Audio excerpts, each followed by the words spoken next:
There you go, brother. Bro, yo, my computer took a smoke. It took like a cigarette break real quick. It was like, yeah, man. So I had told Shirley, oh shit. Like my computer really was like, because I was sitting here looking at the screen and it still said 8. I was like, did I finally figure out how to freeze time? Is that because I could have used it in a way better situation than this? I'm saying, high school alone, I could have used it better. So I was like, yeah.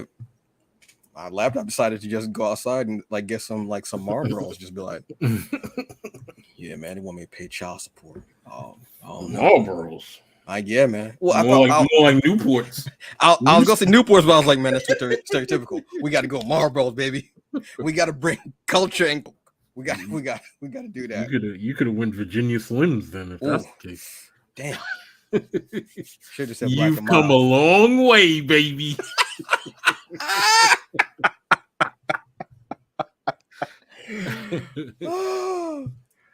Oh. So, folks.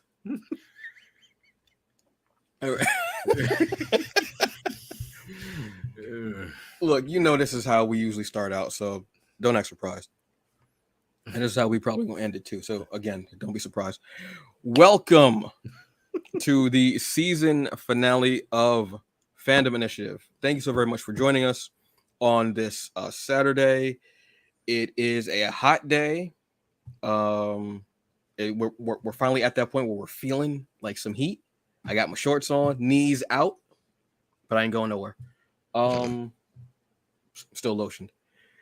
It's a beautiful day in my town. Unfortunately, I'm like kind of like a shore town, so I got people coming through. So, but I'm happy to see y'all. Thank you for bringing in revenue. But you clogging up everything, and I hope you get sand all in your crack and you get athlete's foot. I'm gonna be real with you.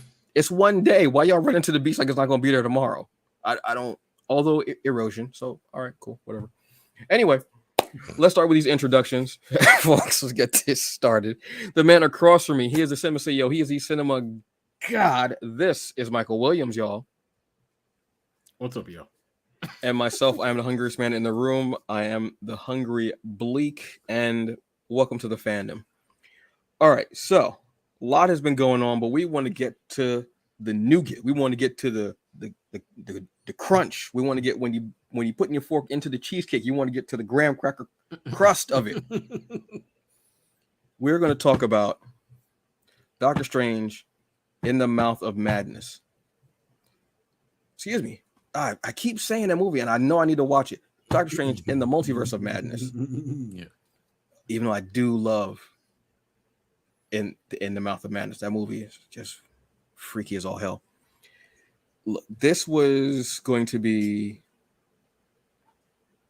like their first off, Sam Raimi. Good to see him back, and good to see him in a movie with like MCU money too. Like, not that his other movies haven't been great, because he's always made the best out of what he's got. You give him $5, a ketchup bottle, and 3 paper clips, and he's gonna give you something ridiculous.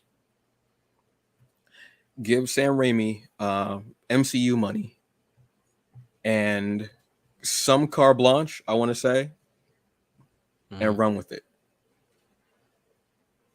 I had an amazing time. I had so much fun watching this film. And this is what I wanted, James Wan. This is what, and I know they were probably beating the hell out of James Wan, unfortunately, with Aquaman. Well, I wanted a superhero horror movie. And this one gives you little bits of like horror movies like stuff, because obviously you have Sam Raimi. Sam Raimi is most known for, well, I shouldn't say most known for, but he's like, his biggest movies have been the Evil Dead series, Drag Me to Hell. But then we also have the Spider-Man movies. So he's been in the superhero genre, but not in the MCU proper. I had an amazing time. It was a joy fest for me. I know it's been somewhat divisive with people. Yes. Which I can understand, but I had fun for my AMC pass, so I'm good. Yeah, exactly. You can't please everybody. I mean, that's just, you can't please everybody, unfortunately. What'd you think, brother? I loved it, actually. I thought it was very well done. I thought there were a lot of horror homages Mhm. um, yeah, I mean, I liked it, and I can't. I don't know if I necessarily feel bad for the people who are devised over it.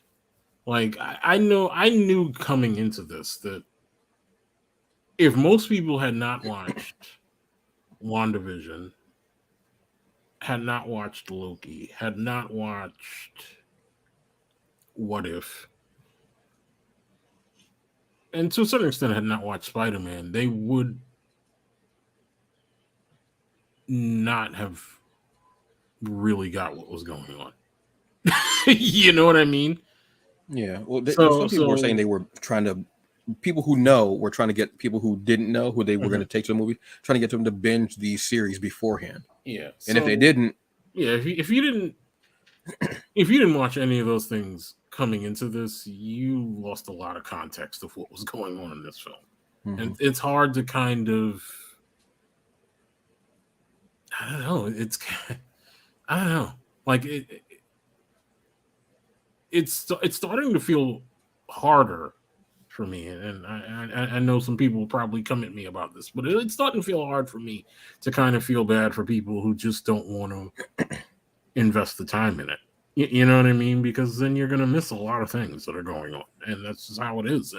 And Marvel has not been shy about telling you that this is what is going to happen going forward. So I don't know. I don't know. I don't feel sorry for them at all. No. It's not like they popped their tire on the freeway in the desert. I don't Yeah, yeah, like it's if you watched it and if you just watched it raw, okay, mhm, cool. And if you miss parts of it, what I would recommend is hopefully you'll go back and you'll watch those yeah, series and it'll fill it in. If you don't and you just want to keep going with the movie and mhm, stuff like that, mhm, okay, cool. What have you? You're right, missing it. You could have went into this and just watched what WandaVision and Spider-Man, obviously, mm, and What If. Loki you didn't necessarily have to watch, mm. but I feel Loki is still going to be a workhorse series because there's still going to be more that's going to come from that. I think Yeah, that was just like a little I think breadcrumb that was yeah, definitely necessary for future things that are going to be coming up with yeah, more I, MCU. yeah. To a certain extent, I think Loki is the kind of show that helps people understand one what a multiverse is going to be, or what the concept of a multiverse is, Mm, and not necessarily like you're going to see everything that Loki is kind of talking about as far as multiverses go. I mean, if we're going to do that, we would have to do like 5 to 10 phases worth of Marvel stuff to resolve everything that Loki brings up.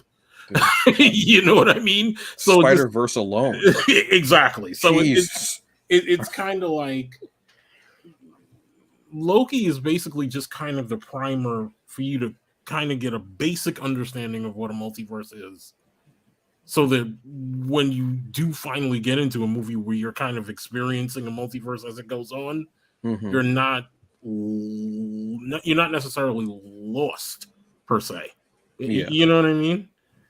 yeah. I mean, they do give you some series that they're entertaining Yeah. and they're going to bring up more that's going to be happening down the line. It could be in one movie, it could be Mm, in a couple of different movies. you're You're right. not going to get everything all in one shot. That's You're right. just like Yeah. why. Like honestly, Yeah. Marvel stuff isn't going to just shoot Yeah. every shot in Yeah. their Yeah.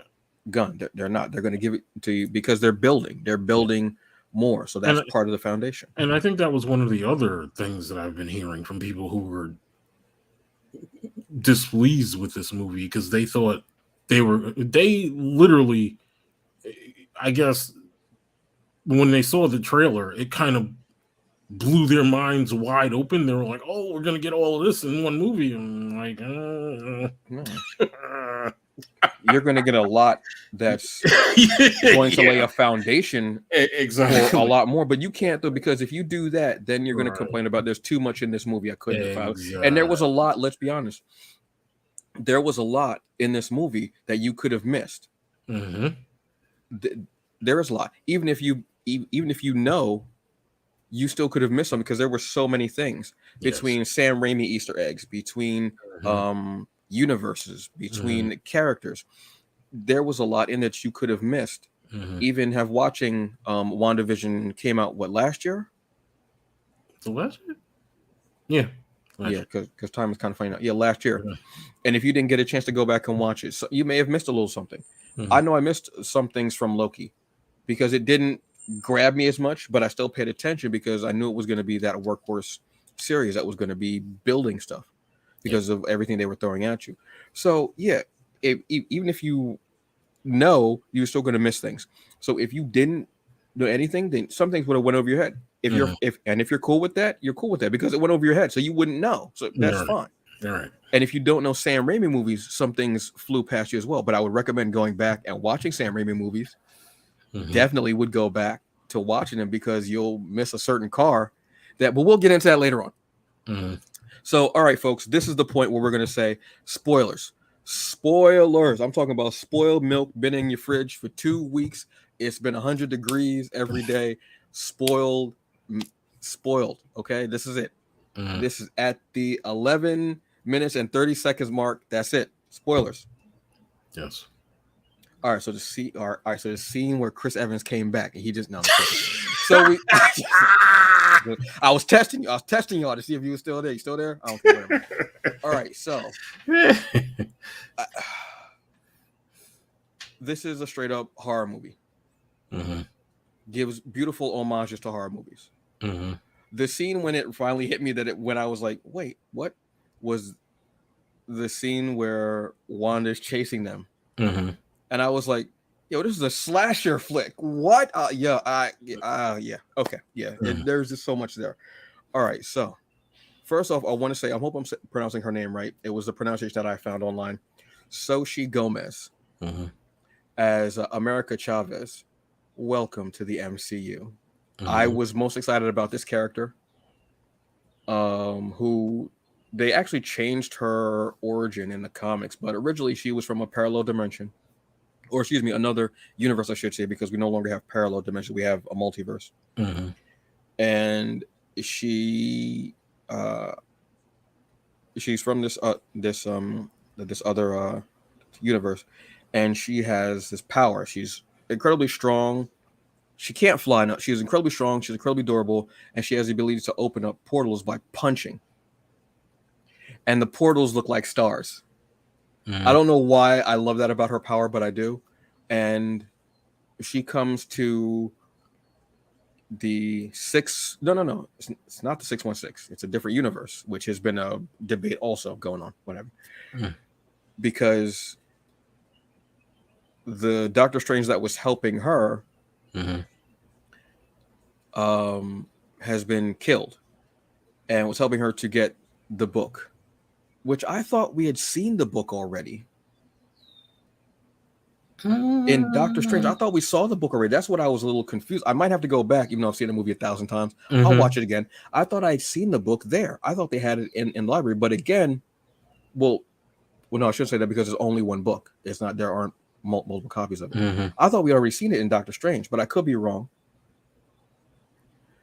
And she finds this Doctor Strange, and she needs him to help her get the book and to save the multiverse. Yeah. And so what does Doctor Strange do? He goes to, because it's the powers are like witch. So we need to go to this witch. My immediate thought was, wait, okay, Scarlet Witch. All right. Could we possibly be getting Agatha in this movie too? Which I was actually hoping.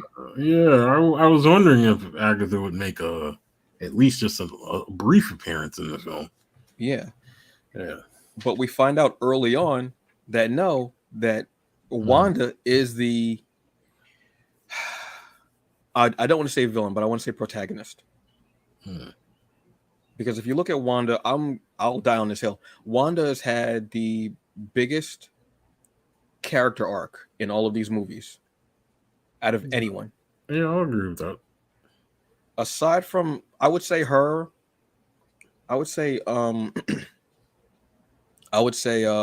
Soldier and Falcon are like running neck and neck.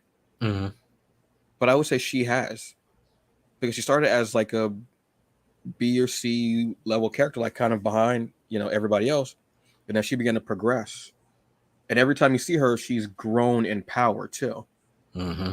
So she's had the biggest character arc for me personally, like I said, and I like I said, I'll die on that hill. And we find out that she's going to be the protagonist, and she says just straight up, "Look, I just want my kids." Again, if you hadn't seen the series, you would have missed that part, whatever. But you know there's something there, so hopefully you'll come back and watch it. And then we start from there. We got, what's his name? Shuma Garath, the character with the one eye. Yeah. I want to say Shuma Garath because I played a lot of Capcom versus Marvel, and that was one of the characters I hated fighting. So I want to say that was the character. What were your initial thoughts when everything started popping off? And because we were kind of thrown into it early, like it was already, look, this is who the protagonist is. Go. Listen. Word. I have been beating the drum for Wanda's character for people to kind of see how powerful Wanda is. Mm-hmm. Right? Like, Marvel's been playing this coy game throughout all these movies where it's been like, it's almost like they've been kind of peeling an onion in front of the audience, right? They show you a bit and then show you more in the next movie and then show you more in the next movie. So when we get to this film, it's almost like all the gloves are off. Like you got a preview of it at the end of WandaVision, but I almost feel like she's to the nth degree more powerful than she was at the end of WandaVision. Yeah. Especially when she goes to is the Cartouche? Is that the name of it? That's similar. That sounds like it, but I know there's but I know what you're talking about. Yeah, when she goes there and then basically lays waste to that place. Yeah, I mean, what I was hoping would happen in this movie didn't happen. I think that they kind of had an opportunity to do that, and they didn't. But I think they have their reasons why they haven't done that yet. So, yeah, I mean, I loved everything about how they set her up as you say, as the protagonist in this movie. And I think what it left me with at the very end is, where do we go from here for her? Yeah. Because they kind of left it intentionally ambiguous. I think. Yeah, I mean they honestly well, let's say we didn't get, everybody thought there was going to be that moment where she was going to say more mutants. Yeah, we all thought there was going to be that scene. We didn't get that scene. We did get a bonker scene that I'm going to talk about in just a second. That's I audibly I get it. But yeah, they I think they had to, because everybody's going to want to know what more is coming from her. Because again, like I said, every time we see her, she's stronger. So how strong is she going to be the next time we see her? Mm-hmm. And will she have other miracles along with her? Because we don't know what's going to happen in between this movie and the next time we see her. Yeah, I think that's where I was. That's where I was at parts in this movie. I was like, okay, are we finally going to get this retcon? Well, we did. That says essence. She is what we always know her to be. It's canon now.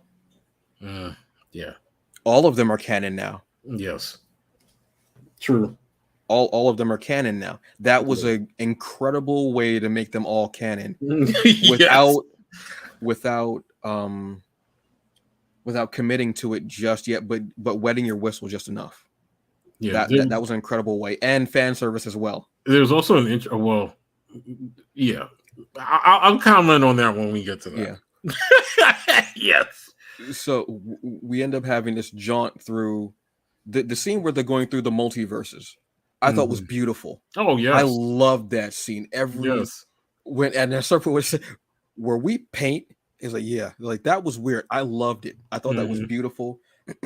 And it reminded me of, because you're in that's one thing about a Doctor Strange movie. You're going to get these beautiful abstract scenes. I mean, remember in the first movie, where is it?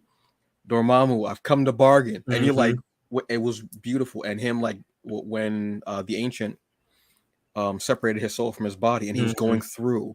You're going to get those visuals. So I hope in every movie we do get some manner of visual like that, because they are beautiful, they are breathtaking, and it fits the supernatural and the strange world.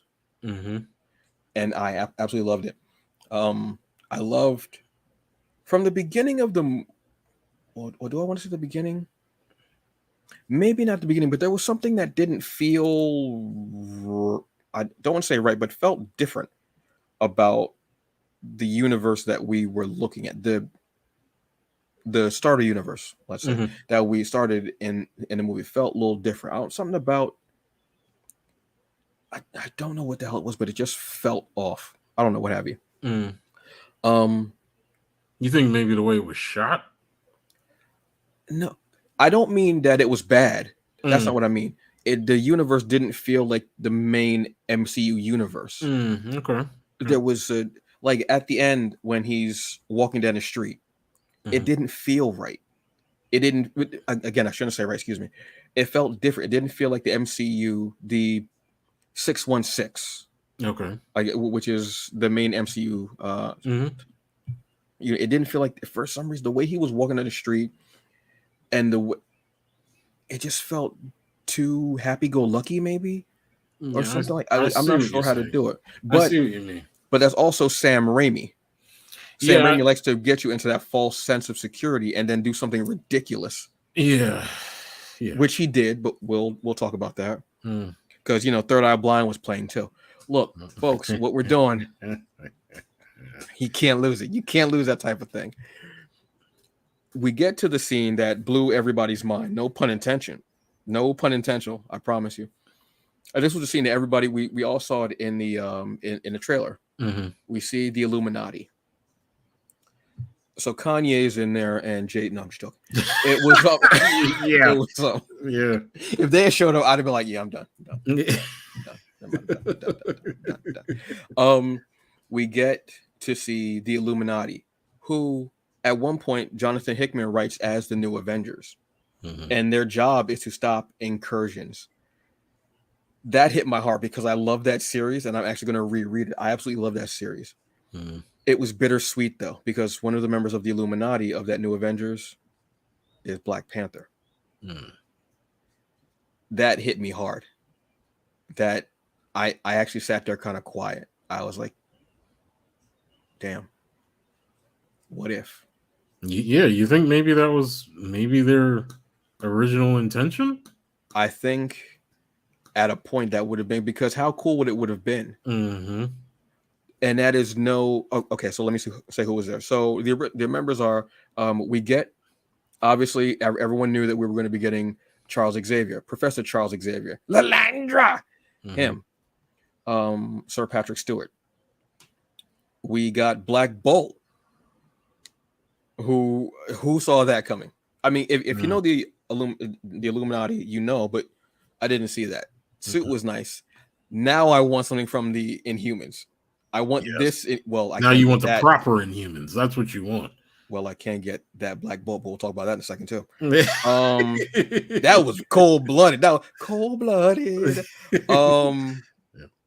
We get Jonathan Krasinski fan cast as Reed Richards. That was a beautiful. I was like, oh, and in the theater, because I went that Friday afternoon, evening, and I was like, they did it.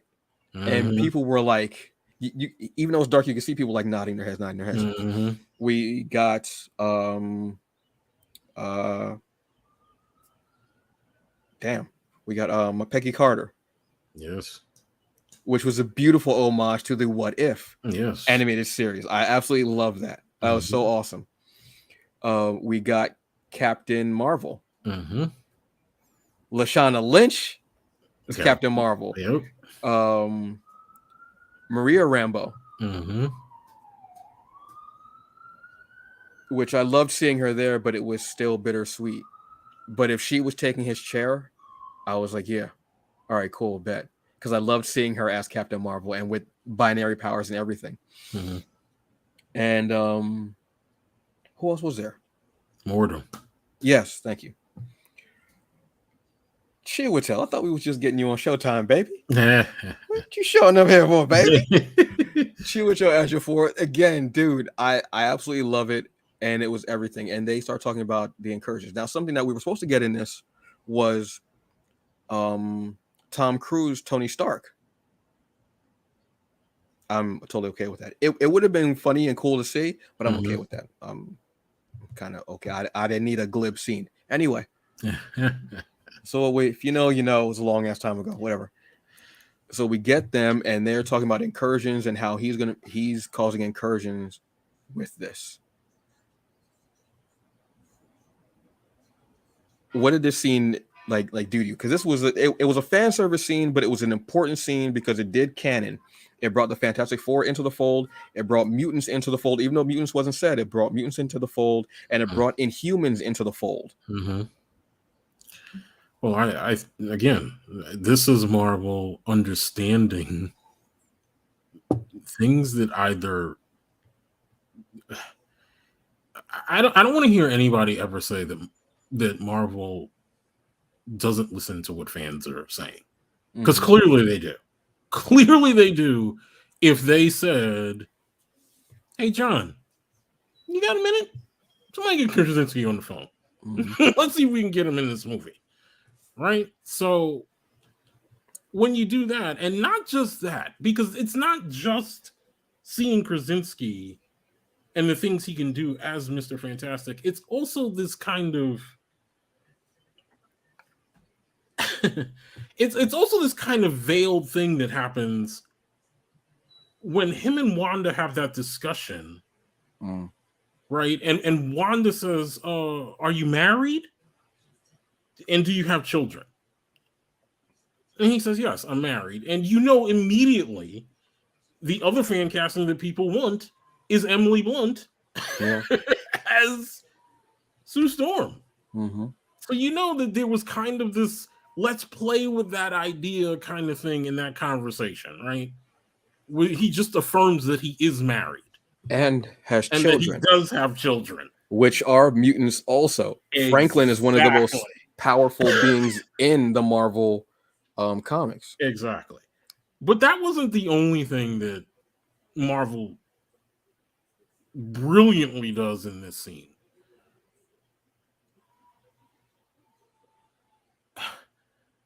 When Patrick Stewart comes out in the hover chair, straight animated series. The hover chair clearly is from the animated series. But did you hear the music that they played when he came out? And did you stay for the end credits to see exactly the name of that music? I didn't see the credits, no. Because I was processing a lot. There was a lot I was processing as far as like the genre bending of the film and such like that. Music was great. Music was remixed, a remixed version of the X-Men 92 theme. End credits reveals that it is the X-Men 97 theme. So they brilliantly have already kind of previewed you something that's coming to Disney Plus relatively soon, the continuation of the X-Men 92 series, X-Men 97. It was one of the most powerful scenes. Yes. For multiple reasons. But it was very sly how they slid actually 2 mentions of mutants by having one there. And then the children. Oh, well, and Wanda also, I mean, but the way they slid that in. Yes, and I honestly thought, and that was where I was thinking in that scene where Xavier basically goes into Wanda's mind, Mm. or is trying to go into her mind Mm-hmm. and pull her out of that place. That was the scene where I thought we would get something where he would say to her something along the lines of, "Do you know that you're a mutant? Do you know that you're more than what you think you are?" You're not alone. There are more of like Exactly. the usual speech that he gives when he does come to recruit somebody. Exactly. Yeah. And brilliantly, I thought, though, that Sam Raimi has her dream walk into that situation Mm-hmm. and do away with Xavier The before we one could even person, get there. Yes. the one person who, and he was looking around like, Yep. the way he was looking over his shoulder was like he was in Crenshaw at Yes. like Yes. 11 o'clock at night, and he knew he Yes. shouldn't have been out there with them corduroy pants on and turtleneck. Like he was like, Yes. I don't know if I should, but to me, my ex. Yes. Okay, There's just some really brilliant scenes in this film. that Just scene was one of the slyest yeah. ways to create canon and Yes. just go and then walk off. Mm-hmm. It was brilliant. But then as soon as we got this scene, yes, And then let me. I'd be remiss if I don't say this. The Black Bolt thing, out of nowhere. out of nowhere, unexpected, but Mm-mm. even more unexpected is that it's Anson Mount in that suit from the original series, Yes. and he gets, because I love the casting of Anson Mount when they set it for the series. Although the series did not work, Yes. I think that Anson Mount is a really good actor, and to me, he's almost the perfect Black Bolt, because Black Bolt has to emote a lot without speaking.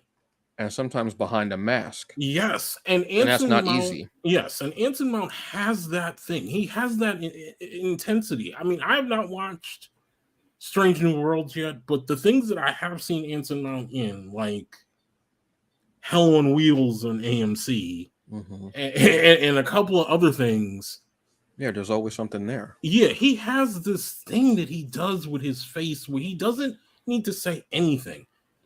You look at his face and you know exactly what he's thinking and exactly what's coming next out of his mouth. Mm-hmm. So it's like, there it is. Beautiful redemption for him for whatchamacallit, for a failed show on ABC. Yeah, but again, this makes it canon. Yeah. So, and I loved the suit that he had on. Yes. I absolutely loved the suit. Very faithful, obviously, but it was beautifully done. Yeah. But then it was undone because as soon as folks, if you had to savor this damn scene, you had to, because it went left real quick. Yep. So at this point is when we truly go into the horror aspect of the movie. Yes. So Wanda's like, okay, bet. Look, I'm gonna get America Chavez. Mm-hmm. I'm gonna take her power. Mm-hmm. Because America can't control her power. So it's like a race to try and save her, Mm-hmm. because the only way that you can use her power is to take it from her, which will kill her. Wanda says, okay, that sounds about right. Wanda proceeds to annihilate the Illuminati. Yes. She starts with Black Bolt. Yeah. Where they say, this is Black Bolt. He can decimate you with a word. Mm-hmm. And we do see him use his power to kill someone. And it felt very much faithful to the comics. The way it looked, the way it was shown was beautifully done. I really, really enjoyed it. Mm-hmm. And I had to savor that, because then I shouldn't laugh, but it was so black comedy like and so Raimi. Get the scene, and Wanda begins to kill the Illuminati in the most ingenious and brutal ways possible, and almost like dark chuckle inducing. Black Bolt, they say, oh, he can decimate you with a word. once he opens his mouth, and she goes, "What mouth?" She takes away his mouth, and he goes, Back of his head blows. What the? That's all bets are off. Mm-hmm. I immediately said out loud, popcorn in hand, "Oh shit!" Mm-hmm. I couldn't hold that back. Mm-hmm. She just went off on everybody. Jeez. Reed Richards, she made him into like spaghetti type of thing. Captain Carter, she cut in half with her own shield. Monica, she buried under Captain that statue, yes, and crushed her. Yep. Who else did she murder? She didn't kill Mordo, correct? No, Mordo got stuck in that pit at the Illuminati. Yeah, because he and Strange were fighting. Yeah, but that's when it had a very Xavier. Yeah, Xavier. Yes. So the scene that you were talking about when it's horrible. The scene that you were talking about where he was getting ready, that could have been a moment of game changer moment. So before he can actually help her and tell her there are more of that, whatever, the red mist that is Monica creeps into that dream, that psychic plane, snaps his neck. That was like a horror, like slasher spree express in that movie. I was dead sitting there, like, and this theater got silent. It was like, because we were elated a few minutes ago, we finally got all this cannon. Then that cannon was pulled away, and I was like I said, I literally said, "Oh shit," because it was so quick that she killed Black Bolt, and you want to see more of Black Bolt. You were like, "Oh yes,"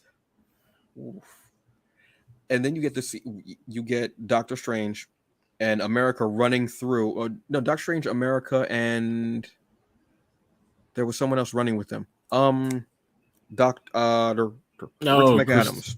Christine, yeah. Yes, Christine. You got her running with them. A la Jason, Freddy, Michael Myers, all of them. Yeah, but it also felt like Raimi took it even a step further. He was like, because a lot of that, and a lot of the way that I don't even know what to call this character. Dreamwalk Wanda? Should I call it that? Because that's basically what it is. She dreamwalks into another version of herself in the other universe. I would say that one's Dreamwalking Wanda, the one that she went into. Yeah, and that's the one that's chasing them, right? Or no? Yes, yeah. Yes. Yeah, so because she's blood-soaked, everything. Yes, and Dreamwalk Wanda looks very, very Carrie vibes. So it almost kind of feels like Raimi was like, well, what if Carrie was actually sort of like a Jason-like figure, just with psychic and magic abilities. Yeah, you know what I mean. And it was just so beautifully done. Like, my God. And it was a flip on the Last Girl kind of vibe, because usually the Last Girl is running from a male character trying to murder her in some grotesque way, but it was Wanda doing it. And Wanda's the one who you've been cheering for too this whole time. You've been cheering for her to get her children back and everything, especially after the series, because you see how she goes through this grief and you're feeling this for her. And then she turns up and she is just going at it. You know, it's that whole thing was just such a great seed. And I was like, this is a horror movie. Like I was sitting there again, popcorn, and I was like, he made a horror movie in the MCU. Oh yeah, I thought it was brilliant when they announced that Raimi was going to direct this. When the guy directed the first movie said he was stepping aside, and then they all of a sudden came and said Sam Raimi's going to direct it. I was like, wow. I'm like, okay, that's an inspired casting. Like, I would never think that they would reach out to Sam Raimi. I was like, I never thought in a million years that would happen. You know what I mean? Brilliant, just brilliant. But it was a beautiful string again, because we just had Spider-Man No Way Home, Mm-hmm. and then we have Raimi. So there's like a familiarity there, Mm-hmm. which I think was on purpose Mm-hmm. and was beautiful. And why don't we bring people in who have done this, who have been there, give them a bit of closure Mm-hmm. in a way, but also maybe spark something new and do something new. So Oh yeah. we've had the spy thriller, we've had the period piece, we've had the sci-fi, we've had the family movie. Yeah. Now we got a horror movie in there too, and we've also had a kind of period piece love story in Eternals. Yes. I So we've mean, had all these types of movies. yeah. I mean, besides the obvious things that Raimi has directed that have been brilliant, one of my favorite Sam Raimi movies basically is a horror superhero movie, and that's Darkman, which is so underrated Darkman is to yeah. me. If you gave him an MCU budget to do Darkman now, I think that movie would be a huge hit. They've talked about. Yeah, let's just let that be where it's at. And this is not me because I didn't like Darkman. I watched Darkman 1,000 times. Oh yeah, I even watched the that movie. sequels, and those sequels were not good. No. Sorry, Jeff Fahey and Yeah. Arnold Vosloo. Yeah. Sorry, Vosloo. I love you, baby, but you know. That's funny. Anaxana Moon. I'm sorry, baby. I love you, but I do like Darkman though. Darkman is a really good movie. Yeah, and it's because it's out of nowhere, and it's you don't expect it to be that brutal, and you know it's just when it got you freak, and he's like want the pink elephant, and then the mask, and there's a lot of little details in that movie that are really good. And we got my man, I forgot his name, Larry, Big Cat, Larry Drake. Yes, who we all knew from ER. Oh, from L.A. Law, you mean? Oh yes, thank you, L.A. Law. I knew there were letters in there somewhere, and yeah, and to see him as the villain, as this big heavy, was just cool as hell. So yeah, that was a. There are movies like I recently. Oh, I shouldn't say recently. Maybe October or maybe like September. I went through and watched all the Evil Dead movies again because I didn't watch the remake. I watched the original trilogy. Ridiculous. I watched Drag Me to Hell, which I really because it's so ridiculous, but so good. And yeah, that was just I didn't think they were gonna go. Some people said that this movie should have been rated R. Because of that, if you gave him a few more blood scenes, I'd be all for it being rated R. Yeah, I probably would have. Because some people say they didn't know it was going to be that, and I can understand that because it's a different MCU. But again, not everything that's MCU is going to be like that. As the fans grow up, they're going to start becoming more mature. So you're going to have to decide and really research what you want your young ones to watch and not watch, or even you as adults what is not for your sensibilities. So you're gonna have to research them a bit. Maybe read the comic, maybe read about the comic, maybe go to Wikipedia or Marvelpedia or go on the website, something like that. But definitely check out the character before you go there, and the directors of the stuff, obviously. Yeah, and again, this is a movie that continues that through line that we've gotten after Endgame of what are the consequences of everyone's choices based on that last event. You know, and we have to get it through Doctor Stephen Strange's eyes, right? Like we have to get all of this fallout. You know what I mean? From him making that one choice that he thinks is the right choice at the time to kind of put everything back to the way it was, but you can't kind of see the ripple effects that you've caused after making that choice. And now you got to deal with everything. Exactly, because you can't unring that bell, and that was a huge thing that you did. Between telling Stark, this was that one, and then the spell for Peter, Mm-hmm. Strange has done a lot, Yeah. and Wong be getting in his ass about it. Yeah. Which is part of what people were saying, that they didn't think, they knew this wasn't the universe because Wong stayed and fought. I was like, y'all are diabolical. Y'all ain't right. Them other times Wong had left the stove on, and Wong had to go. You know what? This is crazy. Yeah, I'm gonna see y'all later. This wild. Y'all out here just y'all wild. All right. Y'all wilding. Y'all wilding. Y'all wilding, B. I'm gonna go back to the sanctorum. I left the iron on because I was ironing my silk stuff. I'm gonna see y'all later. Y'all out here. All right, Steve. You take. All right, man. You go. I'm gonna see you later. I'm gonna see you later, Stark. Maybe not, because you probably gonna go. But yeah, I'm gonna see y'all later. Yeah. People was mad about that. I was like, I mean, I guess, but I was just happy to see more of Wong. Yeah, because Benedict is just an awesome actor. I just love him acting. Oh yeah, and we get this, and then we get after that we go to another thing that was inspired by the What If series. Mm-hmm.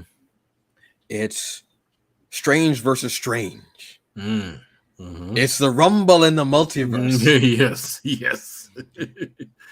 And the two things you need in the Sam Raimi movie, well, three things actually. You need that camera angle where it zooms in on your face. Mm-hmm. You need that. You need someone hitting themselves. Thank you, Bruce Campbell, for allowing that to happen to you again. And you need a ridiculous fight. That's like out of proportion, is ridiculous, and that we get that with music. Beautiful. I would not have thought that was some Tom and Jerry Looney Tunes type mess where they were using notes as weapons. I thought it was beautiful, and the music playing. Yeah. Yes. The more the movie went on, the more incredible, ridiculous, and the more beautiful the scenes got. The more it was Raimi. I think it was Raimi just going, gotta spend this money. How much money we got, Jerry? Oh, you're gonna get it. Woo! And he just went in. It's he went Ric Flair on him. Woo! Let me tell you something. Space Mountain. let me tell you something, baby. Woo.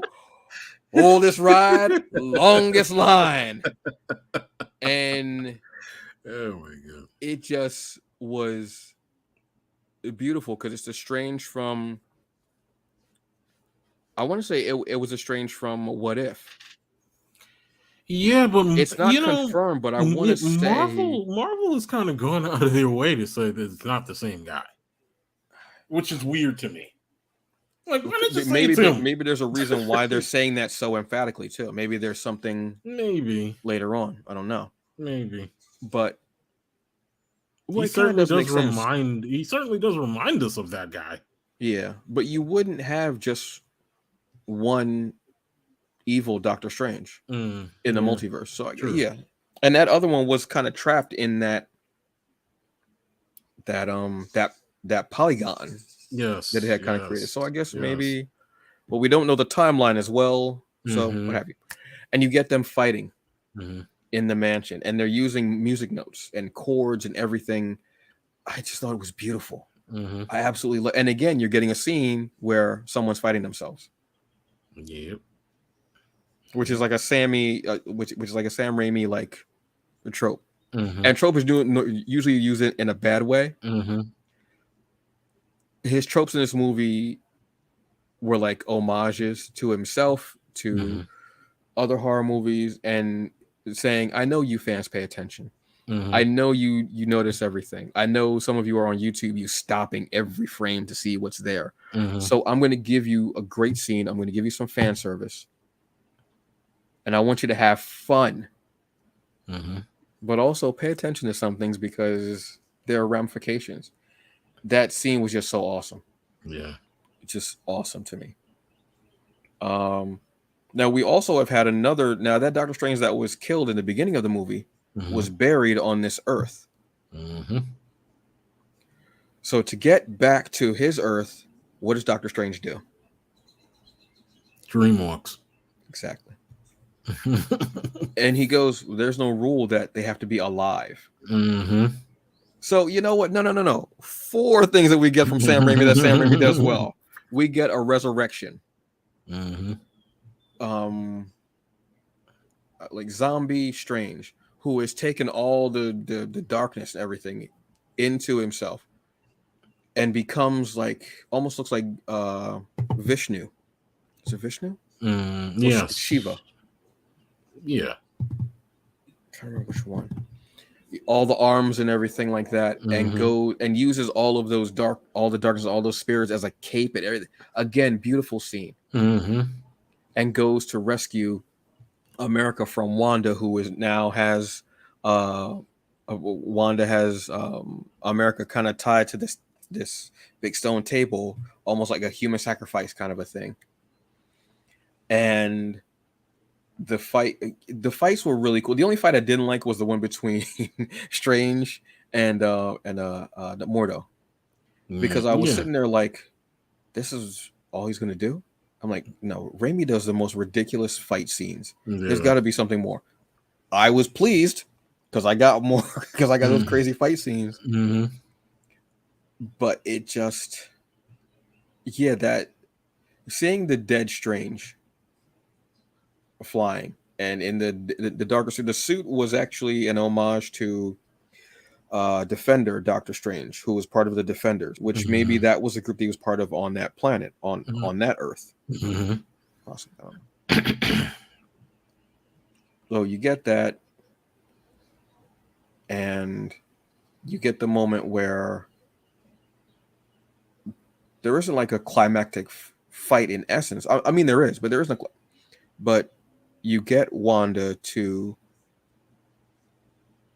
her children.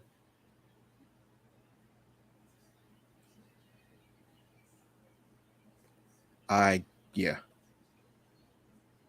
go ahead and talk about that one, man, because that one was like, that might have been the most brutal thing in the movie, and there was no blood in. I mean, there was blood. Yeah, you mean when essentially, Wanda, whose mission is to get to these children and be reunited with them. But what happens if your kids don't see you as Mom, the way you see yourself? Exactly. What happens when they think you're the monster? You know what I mean? And that was just a well done scene where, I mean, essentially Wanda is destroyed. Like her whole reason for doing all the things that she's done basically just got invalidated in one foul swoop. You know what I mean? And I mean, that was a really well done scene too, with that whole thing where they're all in the same frame together, and it's like these kids are freaking out, and the Dreamwalk Wanda is trying to reassure Wanda that she will look after them and she will take care of them. It's just, oh my God, like I don't know how some people didn't like this movie. I liked it a lot. Everything that it dares to kind of go after, it nails.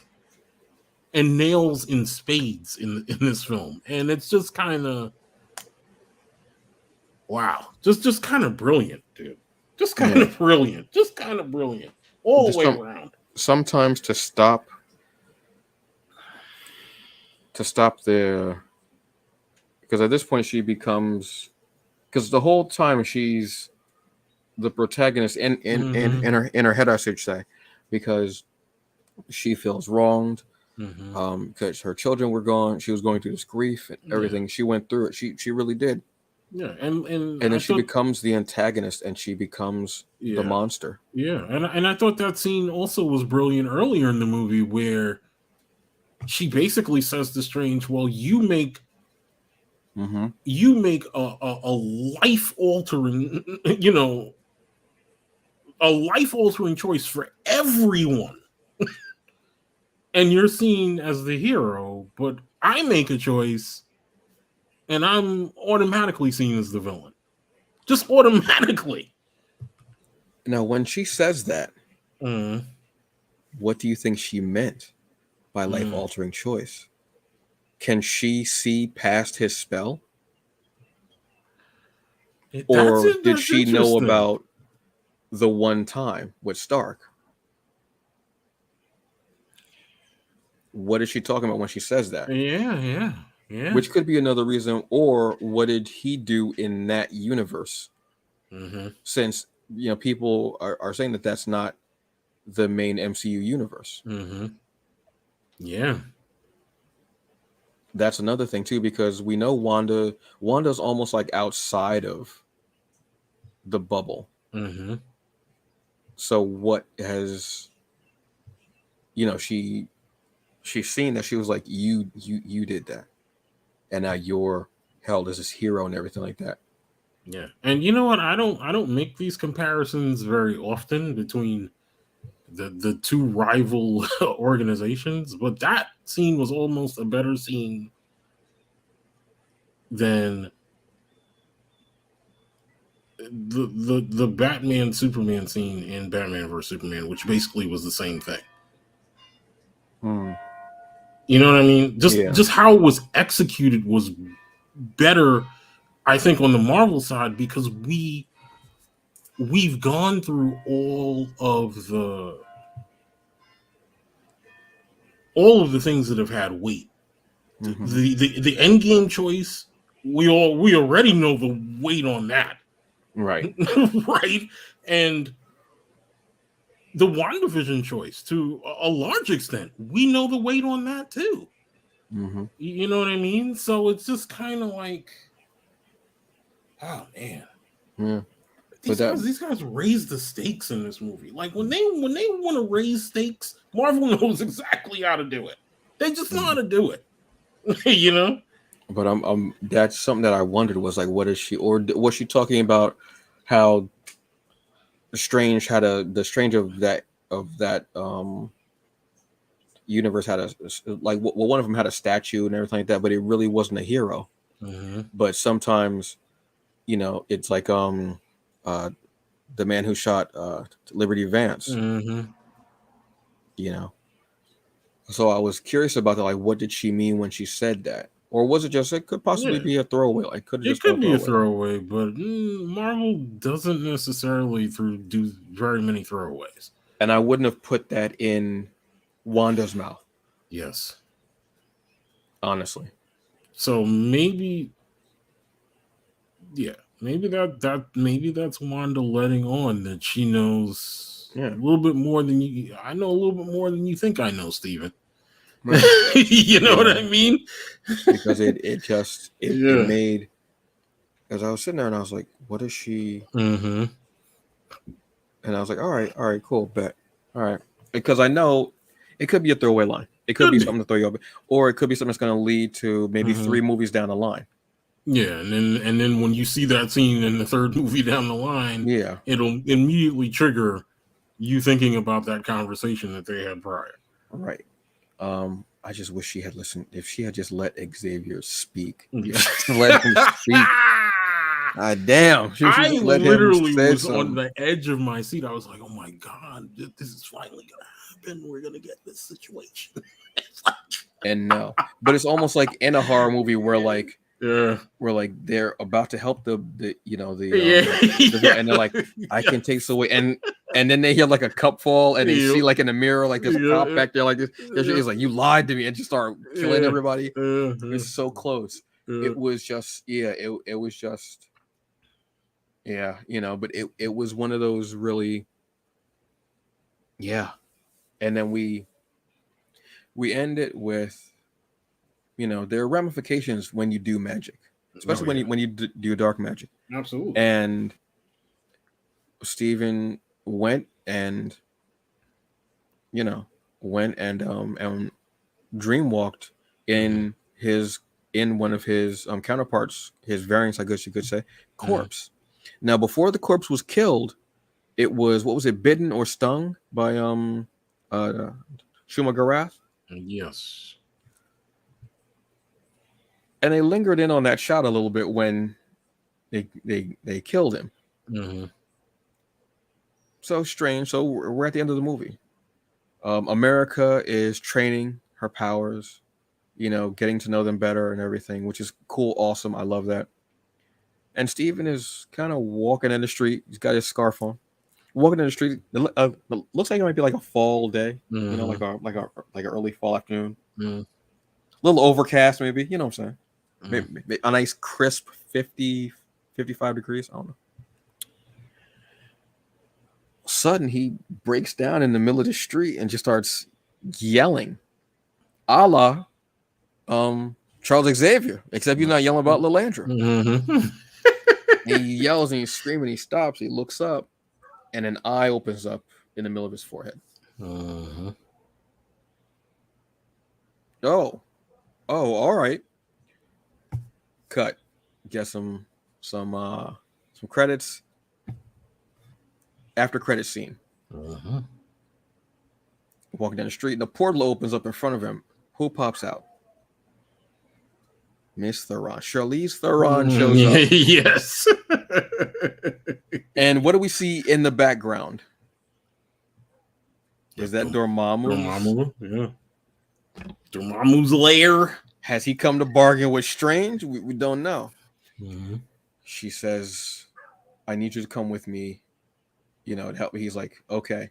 And you see the eye open up on him. So apparently in whatever time span has happened, he's learned to use it as an ability, what have you, as another power. Maybe he's learned to use that dark magic. And they go off together. Now there was another after credit scene, right? Yeah, but it's this guy. It's Bruce Campbell. Yeah. Who, if you obviously Bruce Campbell and Sam Raimi have a lovely and beautiful friendship, I would say, and a working relationship. And he is the hot dog guy. Where America in the beginning of the movie, America goes, oh, in some universes, food is free. I was like, oh, bet, yeah, get me in that, get me in on that. What's good? What's up? So she just takes hot dog, walks down the street. Apparently, this isn't one of those universes. He tells her, you gotta pay me, what have you. Strange casts a spell on him where he's going to hit himself in the face for 3 weeks. Is it 3 days or 3 weeks? 3 weeks, I think. 3 weeks. Okay, so long as time. It's like more than half a month. At the end of the movie, he's hitting himself. Stops and he goes, "Finally, it's over. Movie's done. Get the hell out." Great homage, because Evil Dead 2, the scene of Ash versus Dark Ash, hitting himself continuously in the face and chopping that hand off as well. But Charlize Theron, I'm not as into Doctor Strange's history, but I believe that was his wife, Clea. Yeah, which I love that. Is she the niece of Dormammu? I think so. Yeah, I think she might be. But I love them adding that in where one love story has come to an end. But then we see how he's are you happy? Are you happy? Are you happy? And he's like, I don't. Why do people keep asking me that? And then we see his possible happiness coming out of this portal. Yeah, I had so much fun with this movie. That like little reveal at the end. Well, not reveal, but continuation on A Brighter Day for Steven. I absolutely loved. I had so much fun with the cast. From Xochitl Gomez, first appearance. The cameos that came up. My man, what's that guy's name? Michael Stahlberg. Yes. Sorry, but yes, I love him, man. He's a really good actor. Yeah. First time I saw him was in Boardwalk Empire.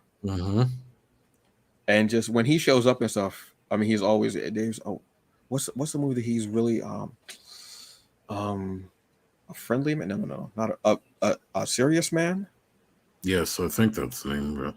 where he goes to see three rabbis Mm-hmm. to ask about his life, about his wife having an affair and such, what have you, what he Mm-hmm. should do. This movie was so much fun, entertaining. Finally got a horror film in the MCU, which opens up a door also Mm-hmm. for one Mr. Brooks. And I'm not Mm-hmm. talking about the Kevin Costner movie. I'm talking about Mr. Ali coming in as Eric Brooks, aka Blade. Mm-hmm. Yeah, I just had a ball with this movie, man. I honestly did. It was fun. It did what it had to do. It laid seeds for more MCU. Mm-hmm. It made you think a little bit because you have to go. But that's the one thing I will say is when you get into multiverse, and I've said this before, multiverse and time travel, you can get stuck in a quagmire Mm-hmm. because you can have too much going on at one time. And I don't want that to happen. Yeah. I understand that there are repercussions from what happened with that spell that must be dealt with, and there will be repercussions all throughout. They will continue to ripple, but I don't Mm-hmm. want them to get stuck in that. Yeah, I don't know that they will per se. I think the great and grand corrector of all of this will be Kang. Hmm. So I mean, we'll see when we finally get to that and his official introduction on at least theater screens. Yeah. So we'll see about that. But I wanted to bring up one thing that almost doesn't ring true for me in this film at all, and it's not criticism. It's just I don't believe that that's the last time we're going to see this particular thing. I don't believe for a minute that the Darkhold's been destroyed. No, no, I don't believe for a minute that that's been destroyed. no, no, because you have to have that because that's part of. I mean, because you have. Mm-hmm. I mean, Agatha. Exactly. That alone is when someone's, Mm-hmm. oh, well, it was destroyed. The only thing you can say is Agatha, Mm-hmm. because it was Agatha all along. Exactly. Exactly. And we need some Exactly. more Catherine Hahn, honestly. Exactly. And she's Exactly. going to be getting a Disney Plus series, correct? Yes. I wonder if it's going to be anything like Strange Academy, where she's teaching. Could be. Could be. Because I'd love something like that. People were thinking, and I was thinking it too, that we were going to be getting Brother Voodoo, which I was hoping to. We didn't, unfortunately. Yeah. Um, The Catherine Hahn series also brings up an interesting way of making something else canon. hmm. I can't remember what that character's name is from Young Avengers. The Witch. The Runaways. Sorry. The Runaways, not Young Avengers. Oh, Midori? No. I But can't think of her I name. know who you're talking about, yeah. Yeah. With the staff. Yes. Yeah. Because there's an interesting thing that for anyone who's actually been out there who's seen the Runaways series that was on Hulu, in the very last episode, that character talks about having been I think she had been away for a bit, but she talks about how she was studying Mm-hmm. with a sorcerer. I don't know if that's exactly what she said, but it was kind of what she was alluding to. Mm-hmm. And I immediately thought that she had gone to the Sanctum Sanctorum to train with Doctor Strange, Yeah. because that's what it felt like she was alluding to. Mm-hmm. So I'm wondering if you do, like you're going to do an Agatha Harkness show, hopefully, and this would be my dream, but it's probably not going to happen. They would bring that girl back as being, one of the characters in one of the episodes or whatever that maybe is training underneath Agatha or whatever. However, just link it somehow. You know what I mean? To make it kind of officially canon. I would love for them to do that. But I mean, they're going to be expanding more, especially because they're going to be doing a a Daredevil series, Yeah, I saw that. which is getting that. We're getting She-Hulk. Mm-hmm. What'd you think of that? Um, What'd you think of that trailer? I enjoyed it. I didn't enjoy the CGI. Yeah, CGI's weak. CG just, but I'm maybe it's a really kind of false surprised by that. thing. You know what I mean? Like maybe they're like, yeah, we'll give them like the stage 10, but we're at stage 50. We're gonna show them like the beginning of it. We're gonna let them know Yeah. because they've done stuff like that before, where they're like, you hear Yeah. how mad they are? You know they're gonna watch, but they mad, right? Watch. You know what I mean? Yeah. So they might Yeah. do that, but I still want to see it because I want to see what they're gonna do with the Gamma Yeah. world. Yeah. Something else I would love to see is, since we're getting the Daredevil, Mm-hmm. and like you were saying, linking a Runaways, I would love to see Cloak and Dagger Oh yes. come in and be, because they were part of like Spidey's Mm-hmm. world. Mm-hmm. Have them be young heroes, especially because he has no one. Mm-hmm. It's just him. He could befriend them. Bring the same two actors in, because I really enjoyed them. Yeah, I thought they were good too. I They thought were wonderful, and in all those roles. Bring them back in yeah. and give us a little more proper and blend it into the MCU. Yeah. Um, please don't put them into the Sony No. universe. Don't No. just because what they did with Morbius doesn't make sense to me. Where they Mm. took Vulture and put him into that universe. Yeah, but again, man, they've made no qualms about them wanting to do this Sinister Six thing. That's It just basically doesn't. what that is. Yeah, but to take Michael Keaton, who Yeah. killed it Yeah. as Tooms, I loved him. First off, it's Michael Keaton. Mm-hmm. Give me Michael Keaton. Mm-hmm. But the way, instead of bringing Morbius into the MCU, which I think would have been a better way, especially because you're bringing in Blade and you're bringing more to supernatural, that Mm-hmm. would have worked perfectly. You took Tooms out, like it should have been the reverse. Yeah. Yeah. But again, I know that, but don't put them into the Sony extended universe that we go and try to do something with them, what have you, whatever the hell that an acronym is. I don't know, whatever. You know what I mean? But they should have done that, because I think that would have been worked out better, and put him with like they could put him in the Spidey movies, but have them be a part of the MCU, because then you can do more with those younger heroes and characters, and give them a little closer to give them a an origin a little closer to what they actually are.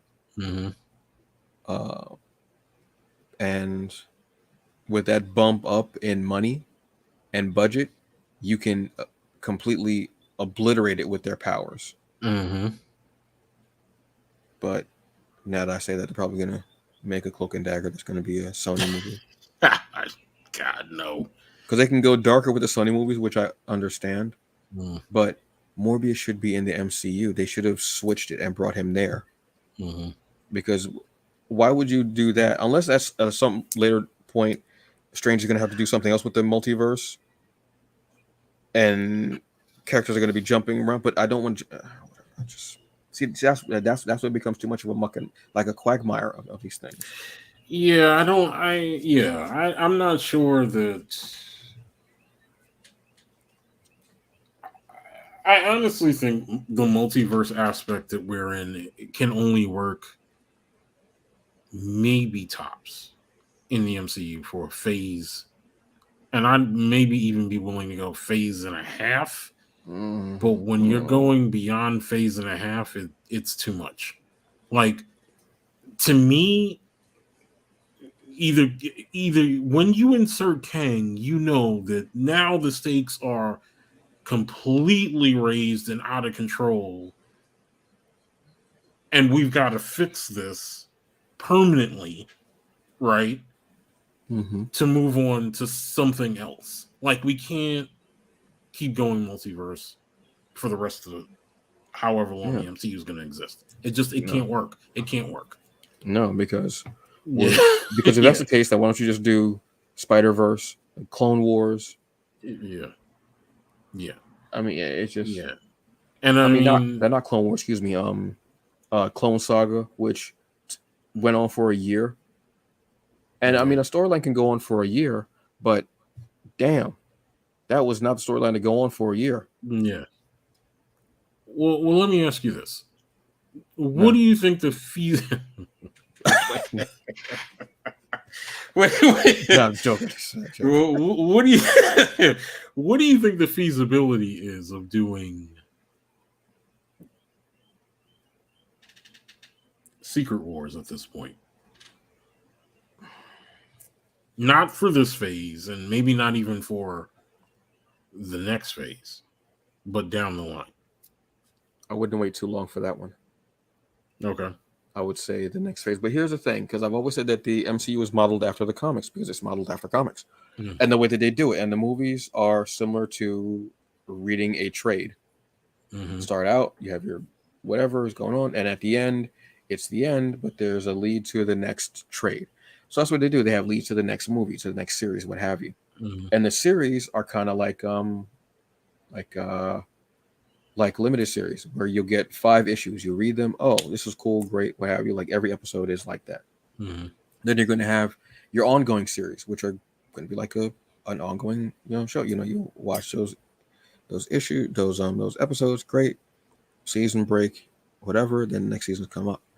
You can't wait too long with these things, and you have to put them in a certain order. Mm-hmm. And you can have more than one thing going on, but you can't have too many things going on at one time because it Mm-hmm. begins to dilute. Because just like with the comics, look, if I could read everything, I would, Mm-hmm. but I can't. I have too much going on in my life. You can't do that with the movies. You can't have so many things going on and spread out Mm-hmm.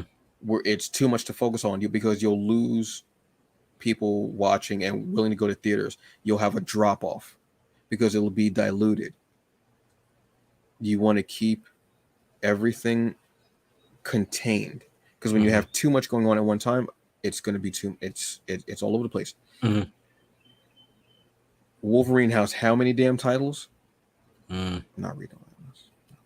How many X-Men titles are there? I love the Hickman X-Men universe that he's created because it's incredible what he's done with these characters and how he just revamped everything that you've ever thought.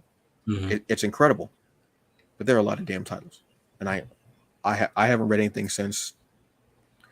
Actually, I just read Giant X-Men #1 annual because it was about Thunderbird coming back. He has been resurrected on Krakoa. Love that character. Him and Thunderbird. Excuse me, his brother Warpath. Two of my favorite characters. Love them. That's why I watched The Gifted because that's Thunderbird. Mm-hmm. I would do now. There has to be also an end game, no pun intended, of where they're going with these movies.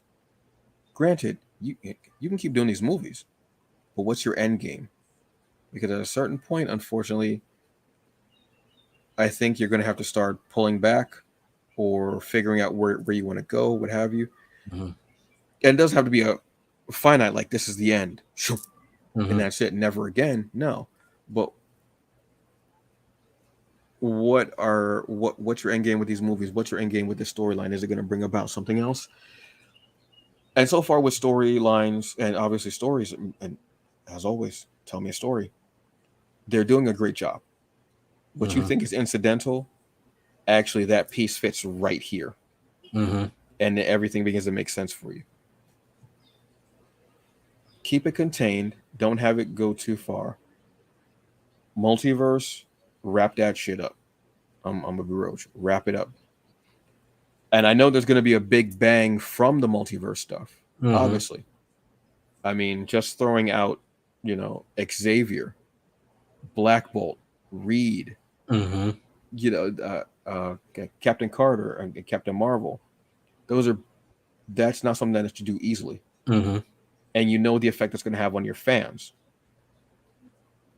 because it was nostalgia, it was fan service, and it was canon. Mm-hmm. But I would wrap that shit up. Okay. figure out what you want to do with the multiverse as far as characters being thrown wherever, and tell Sony no. I got. I got. Because you gave us a bait and switch. Venom is here. Oh Yeah. wow, what is this? Nope, taking it back. Oof. And we're gonna take Vulture, Tombs, Michael Keaton. Damn it. Are we getting Morbius? Nope, keeping him too. Okay. Because imagine a Spider-Man movie without all of his gear and everything like that, with him going up against the Sinister Six. Mm-hmm. That would have been cool. Mm-hmm. And his only partner that he can get is Venom. Mm. And a variant Carnage. Mm-hmm. That would have been cool. We can still get it, I guess, in essence, because he's no. They've actually broken themselves. Spidey has straddled both worlds, MCU and Sony, so he's their link, correct? Yeah, pretty much. Okay. Toombs got thrown into that Sony universe through the portal. Okay. So doesn't that break the fact that they're supposed to be the same quote-unquote universe?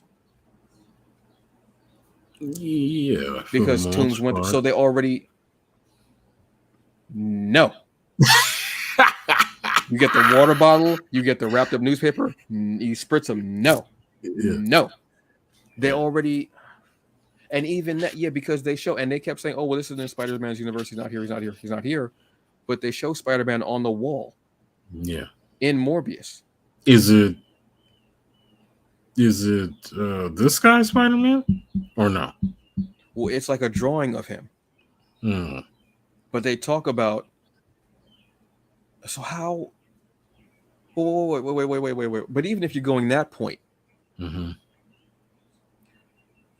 Toombs is in the Spider-Man movie, which is a Sony.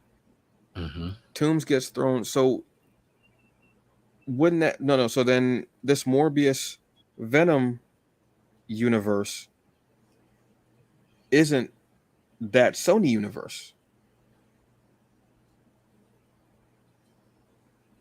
You get what I'm saying? I think I do. Because Morbius actually says, like, when he's like he goes into this this warehouse and he beats up all these guys and they go, who are you? And he goes, I am Venom. Mm-hmm. As a joke. Mm-hmm. But you saw the commercial where he's supposed to say, oh no, Michael Morbius. He doesn't say the Michael Morbius part. Mm-hmm. He says, I am Venom. So then they're in the same universe. Okay, they're in universe G. Mm-hmm. Oh, I said G. They're in universe G. Spider-Man movies are in universe X. Mm-hmm. Michael Keaton is in universe X. What has now been thrust into G. Yes. Mm-hmm. But they were supposed to be the same.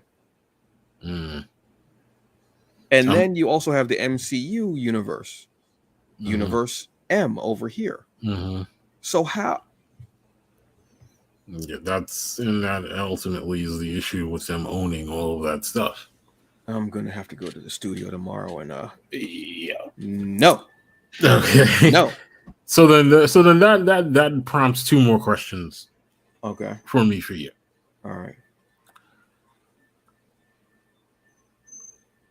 I don't even know if I answered the first one. I'm gonna be honest with you. You kind of wrap up the multiverse stuff. Yeah, you kind of figure out your plot. I know they know where they're going, but figure out your plot and stop letting them throw characters around like that are going to break your universe, that are going to mess up where we could, oh, that would be perfect. Nope, we're going to make this crap movie over here in this universe that's kind of shaky and kind of crackheady. Okay. Do that.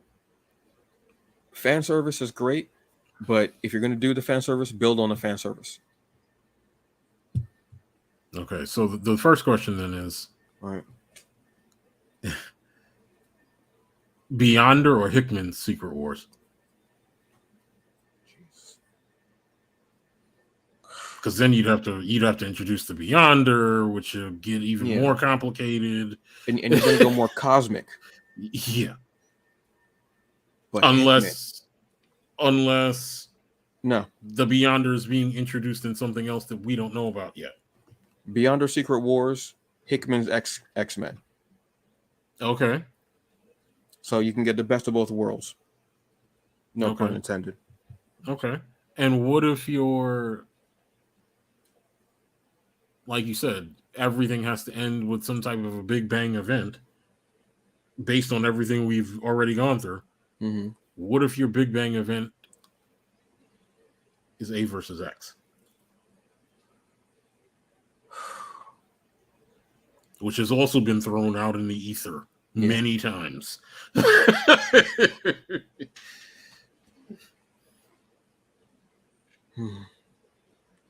And now even makes more sense after Doctor Strange. Do A versus X after you've truly established mutants.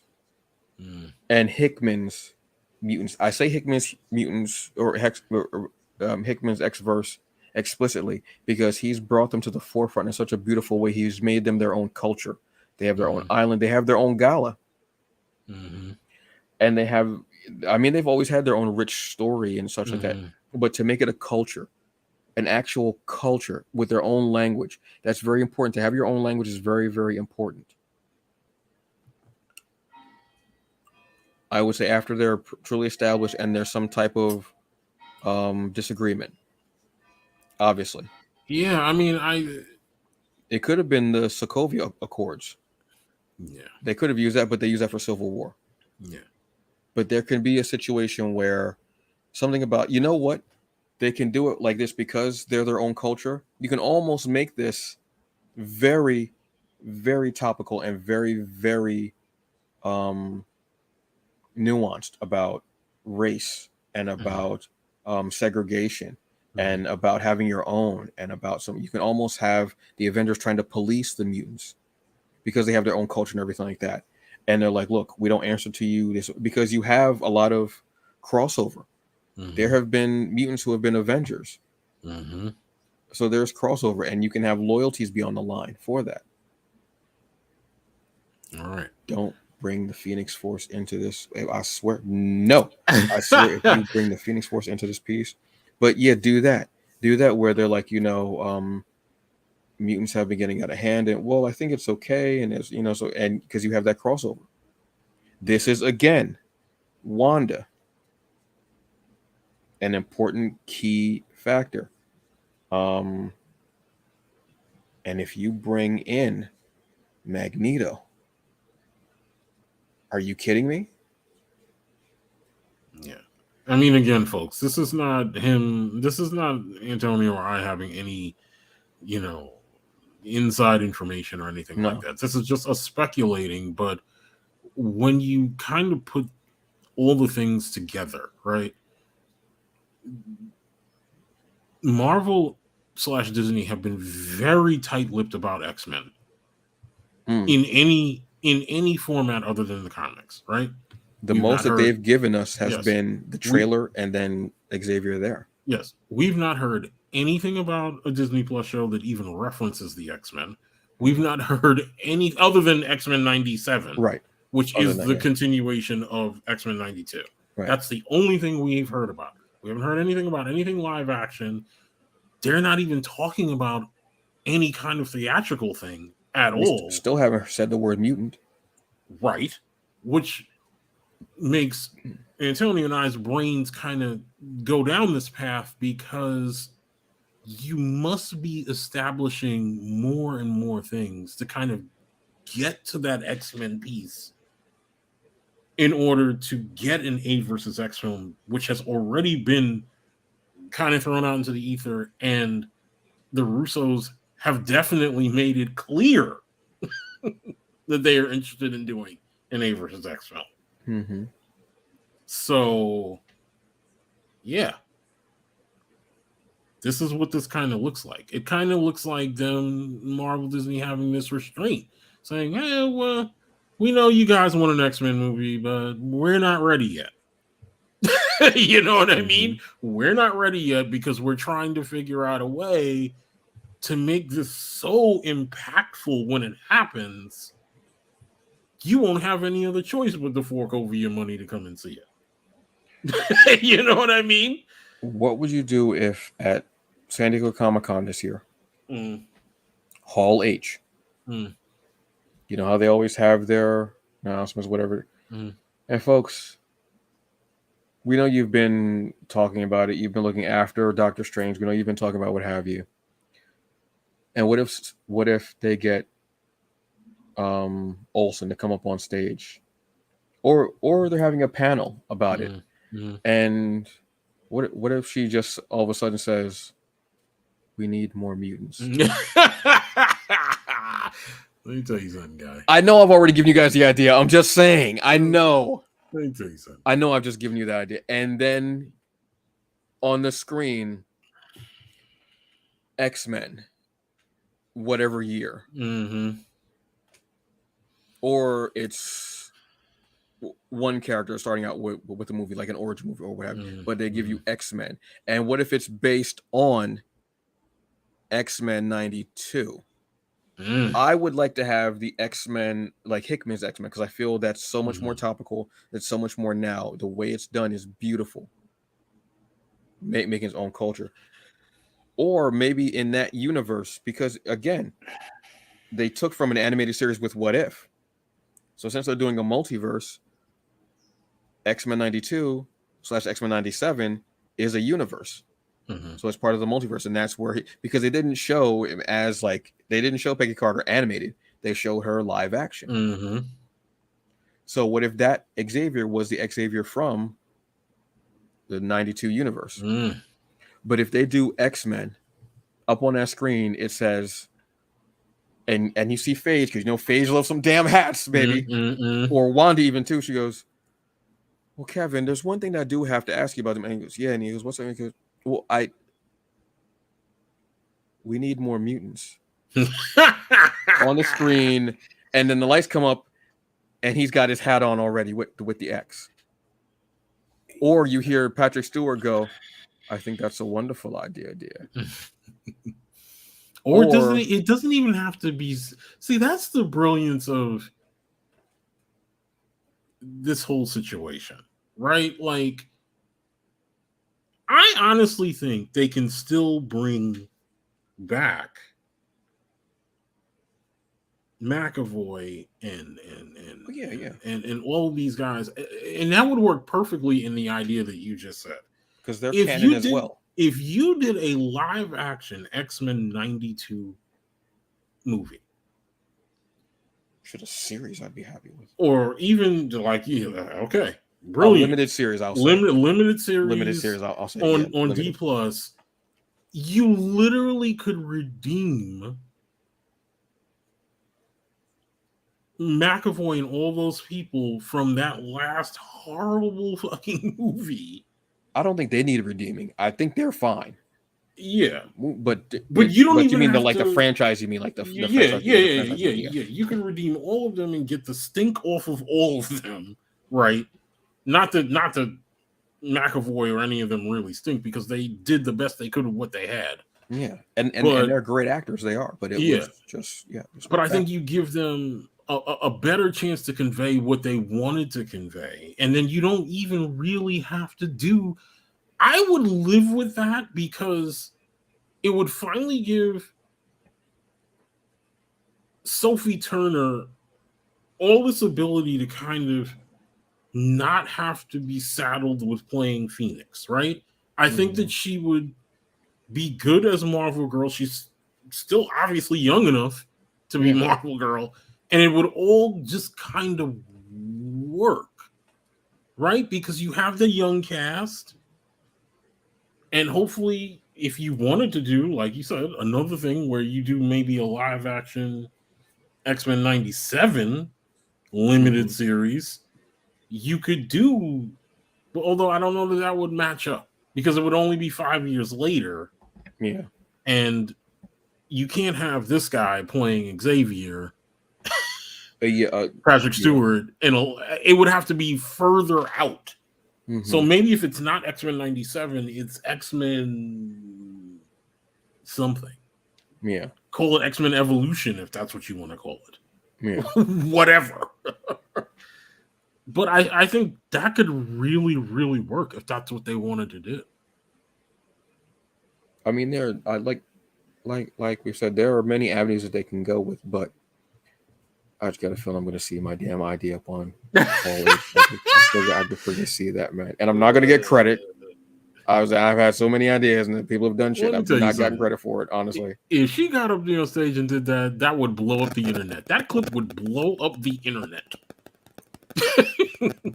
And say she says that, and then they go, "Oh yeah," and it goes, and then we get Ian comes out and goes, "That sounds like a wonderful idea, daughter." Yeah. And then you hear just to mess with you. Yes, because he's already said he'd be willing to do Magneto to her Wanda already. Yeah. I think they would be wonderful on screen together, honestly. Yeah. And we got Wonder Gore in Strange. And when they did Wonder Gore, I was like, "Do y'all know what y'all are doing? Do y'all know? do y'all know the plate that you're setting?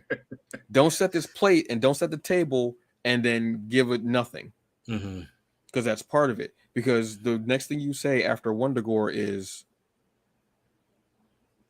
Magneto, Lyncher. You have to say that. You have to. There's no other way. Magda, you have to say that stuff. You have to. Yeah. Because I mean, at this point, an A versus X event is not hard to do because you've already established the A part of it. You now have to establish the X part of it. Yeah. That's going to be the one that's going to take a little more work just because they didn't have it all this time. Yeah. And it's got, like you're saying, it has a bit of a stink to it. Not the actors, but the franchise itself has a bit of a stink to it. Yeah.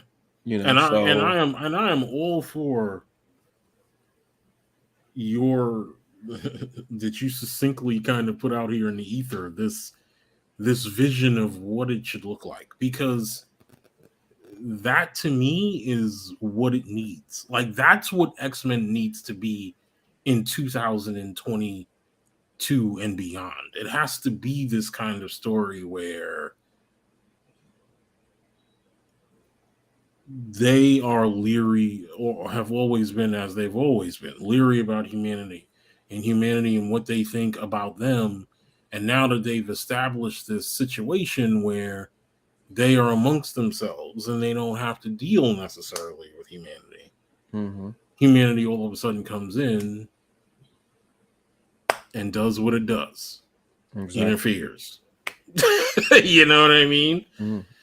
Where they're the marginalized people, and they're trying to do all this themselves, and they're being separate. They've done their own thing, what have you, and not bothering anyone, not trying to make waves. They're just living their lives, and here come the Avengers, being America's police force, and trying to tell them that again. It's gonna push buttons, obviously. And it should. It should. And the comic kind of pushed some buttons. But you have, when you read House of 10 and Powers of 10, it's one of the best things. It was one of the best things. Like, that was a landmark event for Marvel that summer. I remember that summer. And I remember reading it and going, wait, what? You just changed everything. By changing one character, they changed the whole dynamic of everything and what you saw. And it was just incredible. So I go with Hickman's X-Men. It's so now in his X universe, because they're doing characters prominently and bringing characters back that were dead, that should never have been killed, or who should have been brought back a lot sooner. But yet Jean keep coming back and falling down because she can't, because she get a headache and she can't, just every week she come back every week. If they play her in the animated series every week, like, oh, I can't, and they're like, I'm not picking her up. I'm not picking her up again. I'm not doing it. Yeah, definitely go with that. Go with that Hickman's X-Men. You don't even have to do the original 5. You can go with the all new X-Men that were in the giant the number 1. You can go with Storm. You can go with Thunderbird. Don't kill him. You can go with like you did Darwin. Come on now. Seriously. Yeah, I'm still mad about that. You can do everybody but Wolverine. Have Wolverine come in. Oh my God. Or you can bring in, you oh. can officially bring in or bring back Daphne Keene as X-23. Yes. But what you can do, and this is probably one of the only times I'll actually bring up Millar in a positive way. Millar did the Ultimate X-Men. Did that series. He introduced Wolverine, but Wolverine was working for Magneto, and he was an assassin. He was going to kill the team. But first, he ended up sleeping with Jean, and then he ended up like really warming up to the X-Men, and he became one of them. But they found out about that he was a plant, and you know he had to like regain their trust. Do that with Wolverine. Because they mix lore wonderfully. So have it be mostly Hickman, but then bring Wolverine in as that undercover. Even though I do want to kind of see more Lencher as part of Krakoa. Yeah. But it can be worked out. I suspect that that's why there's this delay. That you haven't heard much about what their plans are for the X-Men at all, because I think they're trying to figure out a really, really good way and a different way to bring them back than you've seen. Yeah. And they want people's palates to be cleaned of all of that nonsense. Yeah, and not just the animated movie. They want to bring it to you on the screen. Yeah. Either Disney Plus or on the big screen, preferably the big screen. Yeah. Obviously, like we can have series. Like maybe we can have a series of Rogue and Gambit. Yeah. Yeah. I'd be for that. Absolutely. Because we can have that be like the adventure. That could be like a heart-to-heart. Yeah, it's true. You're welcome, Disney and Marvel. I'm sure I won't see my check. Anyway, yeah. Obviously. Yeah. And I mean, there's definitely ways to kind of do them justice for sure. Mm-hmm. You know? Yeah, you definitely can. So, brother, on that note, yes, sir. I think we've pretty much given everyone some food for thought. Yes. And we have kind of went all in on possibly what's to come, possibly what may come, what ideas will be up on stage eventually, which is what I'm guessing. But yeah, do you have any final words for the folks for our season finale? Nothing really, other than thanks for rocking with us. You know, as things somewhat get back to normal, as far as seeing things theatrically. I mean, I don't know if it'll ever get back to pre-pandemic level. The landscape has changed too much. I mean, when you have blockbuster movies like Firestarter on Peacock, I mean, it's just Jesus. Yeah, but hope you didn't see that. I didn't yet. I figured. I mean, watch it to watch it, but then just be like, okay. Yeah, as a palate cleanser, as a mind cleanser. I don't know if it's going to cleanse anything, but yeah, sure, why not? I mean, I guess if you had some really like some spoiled milk and you want to watch that, I guess it'll make you feel better. Yeah, sure, why not? Yeah. Yeah. No, seriously. Thanks for rocking with us. We appreciate it as always. Yeah, we always appreciate it, folks. Yeah, just keep doing what you're doing. Look, just keep watching stuff. Keep, checking things out that you like. Every so often we'll still throw something up on the IG or up on, movies or series, because there's so many things are still coming out. I mean, we have Umbrella Academy season 3 is coming out. Yes. We may come back for Thor: Love and Thunder, perhaps. Yeah. If it's good. Yeah. I mean, yeah.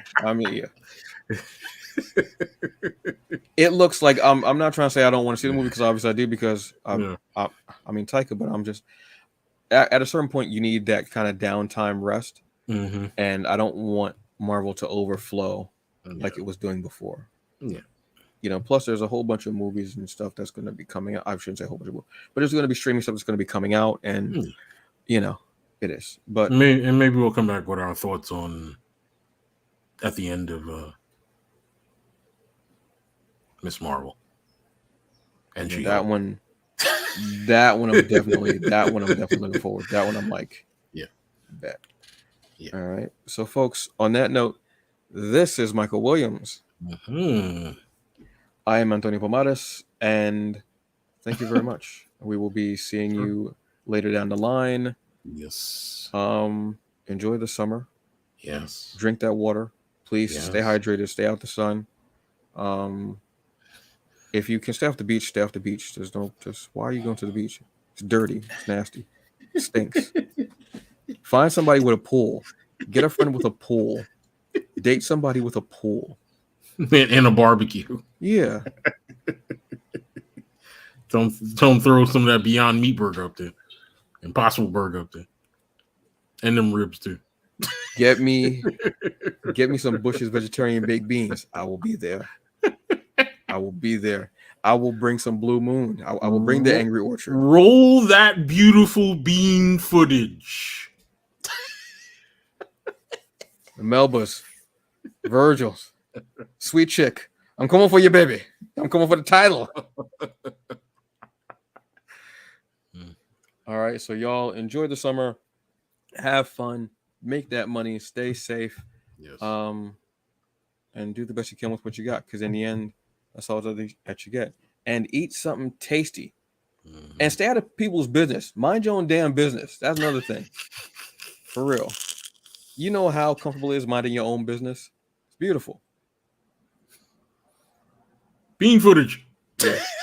I don't know why I want to like that. I apologize. All right. Peace, y'all. Have a good one. You're going to get the shoulder shake.